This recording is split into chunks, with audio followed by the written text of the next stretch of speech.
Chanakya news India में आपका स्वागत है। पीड़ित मजदूरों द्वारा अंबेडकर चौराहे पर नारेबाजी के साथ दूसान कंपनी का पुतला फूंक कर विरोध प्रदर्शन किया गया।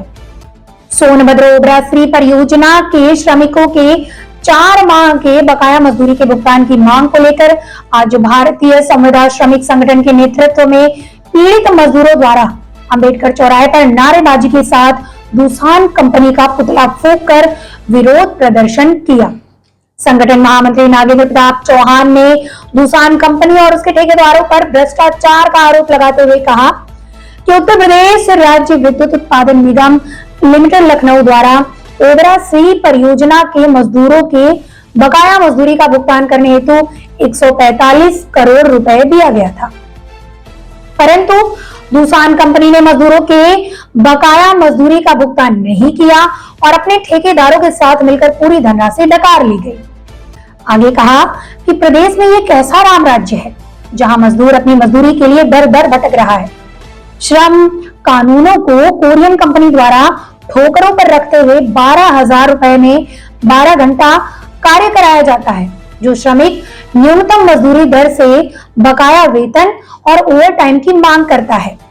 ये कोरियन कंपनी और उसके ठेकेदार उसे काम से निकालकर ब्लैक लिस्ट कर देते हैं। उपरोक्त मामले की जांच कराते हुए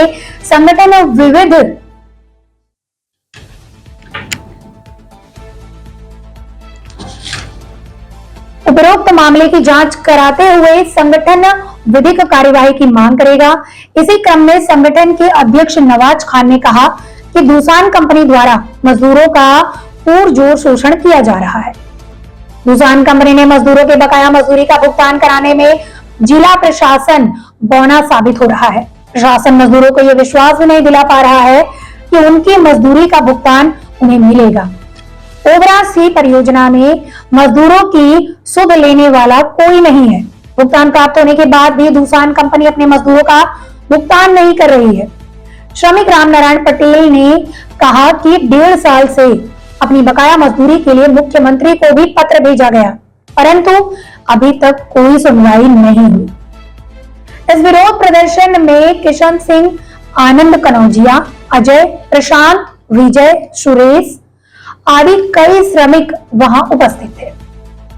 मेरा नाम नागेंद्र प्रताप चौहान है, मैं महामंत्री हूं भारतीय संविदा श्रमिक संगठन। आज सारे मजदूर एकत्रित हुए पुराने दूसान गेट पे, क्या मामला था आज? मामला भ्रष्टाचार का है, जिसके कारण दूसान कंपनी अपने वर्करों का पेमेंट नहीं कर पा रही है।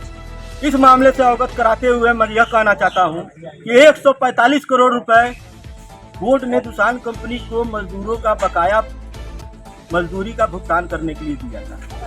वो 145 करोड़ रुपए दूसान कंपनी डकार गई, मजदूरों का पेमेंट नहीं हुआ। 4 माह से मजदूर आज अपने मजदूरी के लिए दर दर भटक रहा है। सारे प्रशासनिक अधिकारी दूसान कंपनी को सूचना देने के बाद भी अभी तक यह क्लियर नहीं हो पाया है कि उन मजदूरों की मजदूरी मिलेगी या नहीं मिलेगी, जिसे लेकर के मजदूरों की तमाम शिकायतें संगठन में आती हैं। मजदूर आते हैं हमारे पास, बताते हैं, जिसको लेकर के संगठन द्वारा कार्रवाई करते हुए आज दूसान कंपनी का विरोध किया और उसका प्रतीकात्मक पुतला फूंका गया यहाँ गेट पे।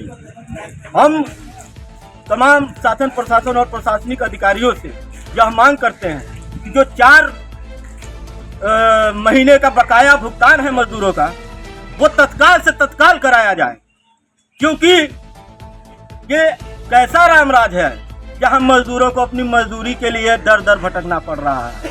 क्या यही रामराज है? मैं तो इसे कोरिया राज कहूंगा। ये कोरिया राज है, जहां 145 करोड़ डकारने के बाद ये कोरियन मजदूरों का पैसा नहीं देना चाहते हैं। अगर प्रशासन द्वारा इन बातों को, इन मुद्दों को नहीं लिया जाता संज्ञान में, तो आगे क्या कार्रवाई की जाएगी आप लोग की तरफ से? अगर प्रशासन द्वारा, मैं बताना चाहता हूं, अगर प्रशासन द्वारा मजदूर हितों की अनदेखी की गई तो मैं स्पष्ट रूप से कहना चाहता हूं, मैं क्या कहना चाहता हूं, मजदूर साथी कहेंगे। बताइए, अगर आप लोगों का भुगतान नहीं हुआ तो आप क्या करेंगे? क्या करेंगे? अगर आपका भुगतान नहीं हुआ तो हड़ताल करेंगे। भूख हड़ताल करेंगे, आत्महत्या करने की कोशिश करेंगे। देख लीजिए कितना आक्रोश है मजदूरों में। मैं 4 मीडिया महीने से वेतन नहीं मिला है, क्या करेंगे हम लोग? क्या खाएंगे? क्या बाल बच्चों का पालन कैसे करेंगे? हम ठेकेदार को दोषी नहीं देते हैं, हम किसान को दोषी देते हैं। अगर कोई वर्कर आगे खड़ा होता है तो उसको सीधा ब्लैक लिस्ट कर दिया जाता है, उसको काम से निकाल दिया जाता है और कहा जाता है 8 घंटा ओटी काट लिया जाता है। कहाँ का नियम कानून बनता है कि वर्कर ओटी करे और उसको ओटी काट लिया जाए अवसर करने पर? अच्छा, हम आपसे पूछना चाहेंगे अभी तक मजदूरों के भुगतान को लेकर क्या कार्रवाई हो रही है और क्या कार्रवाई होगी? जी, मैं आप सभी मजदूर साथियों को और पत्रकार बंधुओं को बताना चाहता हूँ कि मजदूरी को लेकर के ओबरा बोर्ड परियोजना और उत्तर प्रदेश यूपी बिहार निम्नल सब संवेदनशील हैं। वो यह प्रयास कर रहे हैं कि जल्द से जल्द मजदूरों को उनकी मजदूरी का भुगतान हो जाए, परंतु इसमें सबसे बड़ा लेकिन यह है कि जब बोर्ड परियोजना ने किसान कंपनी में कार्य कर रहे 42 ठेकेदारों से यह कहा कि आप अपने अपने कंपनियों के बकाया जितने मजदूरों का पेमेंट बकाया है उसकी वेजेज सीट, पेमेंट सीट किसान कंपनी में जमा कराएं, लेकिन किसी भी ठेकेदार ने नहीं जमा कराया। मात्र उस स्थिति में बोर्ड ने पहले तो 145 करोड़ रुपए दिया था किसान को पेमेंट करने के लिए, लेकिन किसान कंपनी डकार गई। बाद में जब 6 कंपनियों ने पेमेंट शीट अपना जमा कराया तो 2 करोड़ रुपए बाद में दिया। ये 2 करोड़ रुपए मैं दे रहा हूँ, आप जो है उन 6 कंपनियों के वर्करों का पेमेंट करिए। लेकिन अभी तक किसान कंपनी ने वो उन 6 कंपनियों के वर्करों का भी पेमेंट नहीं किया। किसान कंपनी की मंशा साफ है, वो मजदूरों का करोड़ों अरबों रुपया जो है डकार जाना चाहते हैं। उनकी मंशा यह साफ नहीं है कि वो पेमेंट करें। बेड़ा पार नहीं होगा। अपना परिचय दें। मैं नवाज खान, भारतीय संविदा संगठन के अध्यक्ष। अच्छा, ये बताइए अध्यक्ष जी कि ये मजदूरों की इतनी बड़ी लड़ाई चल रही है और मजदूरों का वेतन बकाया चल रहा है किसान कंपनी से, तो आप इसके बारे में क्या कहना चाहेंगे? आप अध्यक्ष हैं, भारतीय मजदूर संगठन के यूनियन के अध्यक्ष भी हैं, मजदूरों की लड़ाई भी लड़ते हैं, आपकी क्या राय है? मेरी ये राय है कि दुसान जो है ये जानबूझ के बदमाशी कर रही है। देख रहे हैं कि कितने हफ्ता हो गया है बोर्ड ने ये लगाया है दुसान को कि आप मजदूरों का पेमेंट स्लिप भेजिए, तो ये दुसान कान में तेल डाल के ये तो देती है 12 घंटे का 12,000 मजदूरों को और लेती कुछ और है बोर्ड से, तो इसलिए ये पेमेंट स्लिप दे नहीं रहे हैं, जिससे कि लेबरों का पेमेंट नहीं हो पा रहा है। इनका बच्चों की फीस तमाम तरह की इनके साथ दिक्कतें पैदा हो गई है और 4 माह, किसी का 5 माह, कोई तो 1.5 साल से चाचा जी तक ये चक्कर खा के बेचारे थक गए थे। तब संगठन के पास आए तो संगठन इनकी लड़ाई और भी मजदूरों की लड़ाई लड़ रही है। और मैं इस सरकार से और इस प्रशासन के लोगों से, आला अधिकारियों से कहना चाहता हूं कि इस मामले को जल्द से जल्द निपटारा करें, नहीं तो ये आंदोलन आने वाले दिनों में आमरण अनशन, भूख हड़ताल भी जाने की कोशिश करेगा। अपना परिचय दें। मैं रामानंद पांडे, कांग्रेस आरटीआई का पूर्व संगठन प्रभारी हूँ। ये मजदूरों की इतनी बड़ी लड़ाई चल रही है, मजदूरों का कई माह से वेतन रुका हुआ है, आप एक पार्टी के कार्यकर्ता भी हैं, तो हम बस ये जानना चाहेंगे कि आपके ओबरा नगर क्षेत्र में ये इतनी बड़ी कंपनी कार्य कर रही है, 1320 मेगावाट की जो ये कंपनी है, इसमें मजदूर जो काम कर रहे हैं उनके बकाया राशि को लेकर आपकी क्या मंशा है, आपकी क्या राय है, क्या कहना चाहेंगे? मंशा है कि ये भुगतान करें, पेमेंट स्लिप दें और मजदूरों को समुचित व्यवस्था दें। पहली बात तो उनकी व्यवस्थाएं ही गड़बड़ हैं।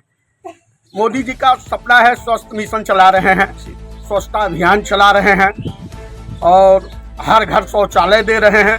आज ये प्लांट की स्थिति है कि जिस हिसाब से मजदूर हैं, इस प्लांट में जिस हिसाब से मजदूर हैं, उस मजदूर के हिसाब से शौचालय नहीं है, पानी पीने की व्यवस्था नहीं है। तो ये तो सीधे शासन सत्ता के मुंह पे तमाचा है। तो मजदूरों का वो भुगतान करें। अगर ये भुगतान नहीं करते हैं तो ये आंदोलन बहुत बड़ा रूप लेगा और जिसका शासन प्रशासन को जवाब देना होगा और उनकी जवाबदेही होगी। क्या आपके पार्टी के लोग इनके साथ हैं मजदूर? बिल्कुल, जनहित के हर मुद्दे पे हमारा संगठन, हमारी पार्टी इनके साथ कंधा से कंधा मिला के